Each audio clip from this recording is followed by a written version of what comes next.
శ్రీలంక జైలులో 56 రోజుల పాటు మగ్గిన ఏపీ మత్స్యకారులు స్వదేశానికి సురక్షితంగా చేరుకున్నారు. ఈ సందర్భంగా మత్స్యకారులు పెద్ద ఎత్తున సంబరాలు చేసుకున్నారు. శ్రీలంక సముద్ర జలాలు అక్రమంగా ప్రవేశించారంటూ కాకినాడ జిల్లా ఏటిమోగకు చెందిన 4 మత్స్యకారులను ఆ దేశ బలగాలు అదుపులోకి తీసుకుని జైలుకు వేశారు. ఇక జాఫ్నా కారాగారంలో సుమారు 2 నెలల పాటు వారు ఖైదీలుగా ఉన్నారు. ప్రభుత్వ ప్రతినిధులు చొరవ తీసుకుని 4 మత్స్యకారులను కాకినాడకు తరలించారు. నేను ఒక 3 నెలల మట్టి బోటు కొనుక్కుందామని తూతూరు కేరళ అది తిరిగాను. తిరిగితే మొన్న 7వ నెలలో 19వ తారీఖుని బోట్ అక్కడ కొనుక్కున్నాను.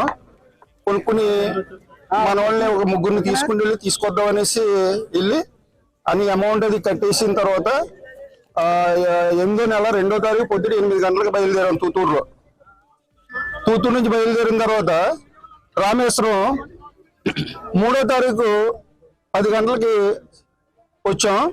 ఆ రోజు బ్రిడ్జి తీయట్లేదు, ఇప్పుడు బ్రిడ్జి లేపట్లేదు. రామేశ్వరం బ్రిడ్జి ధనస్కోట్ బ్రిడ్జి లేకపోతే ధనస్కోట్ కాడి నుంచి అక్కడ మనం అమౌంట్ కడితే తెప్పలలో తీసుకొచ్చి ఆ కణాలు చీపెట్టి యువతల పక్క పంపిస్తారు అనమాట.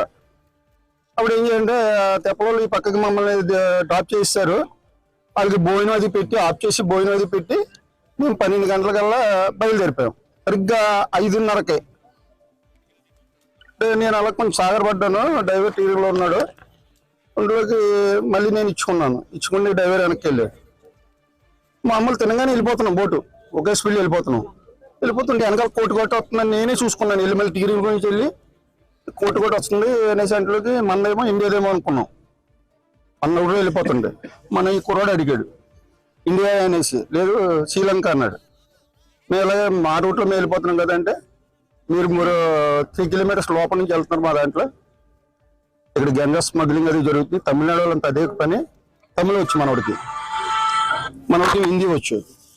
అయితే మమ్మల్ని బయటికి తోసి కూర్చోబెట్టేసి నన్ను ముందు బయట ఎదర స్టీరింగ్ దగ్గర కూర్చోబెట్టేసి వాళ్ళు వచ్చిన 4 వచ్చారు ముందు. మళ్ళీ అంటే ఇంకొక కోస్ట్ గార్డు వచ్చింది అన్నమాట. వాళ్ళు వచ్చిన తర్వాత ఇంకా బోటు గత్తర చేస్తారు మొత్తం ఇంకా సామాన్లు నిలిగేసి అన్ని ఏటీజెడ్. తెలుగు మాట్లాడే ఆయన వస్తాడు, మీకు లాంగ్వేజ్ తేడా కదా అని స్టీరింగ్ మొత్తం హైవే దగ్గర తీసుకుని వాళ్ళు అండర్లో ఫోన్ ఇచ్చారు అనమాట. బోట్ చాలా లోపల తీసుకెళ్లిపోయారు. 4 గంటల జర్నీ లోపల తీసుకెళ్లిపోయిన తర్వాత ఇంకా మళ్ళీ పెద్ద షిప్ రప్పించారు. వాళ్ళు గంటలు ఇచ్చుకుని ఎక్కారు ఒక 10 మంది. కరెక్ట్ గా 5:30 నుంచి మమ్మల్ని 1 గంట చిల్లరకే శ్రీలంక తీసుకెళ్లిపోతే అక్కడ రెడీగా ఫిషరీస్ వాళ్ళు అందరూ మొత్తం అంబులెన్స్ అన్ని రెడీగా ఉన్నారు.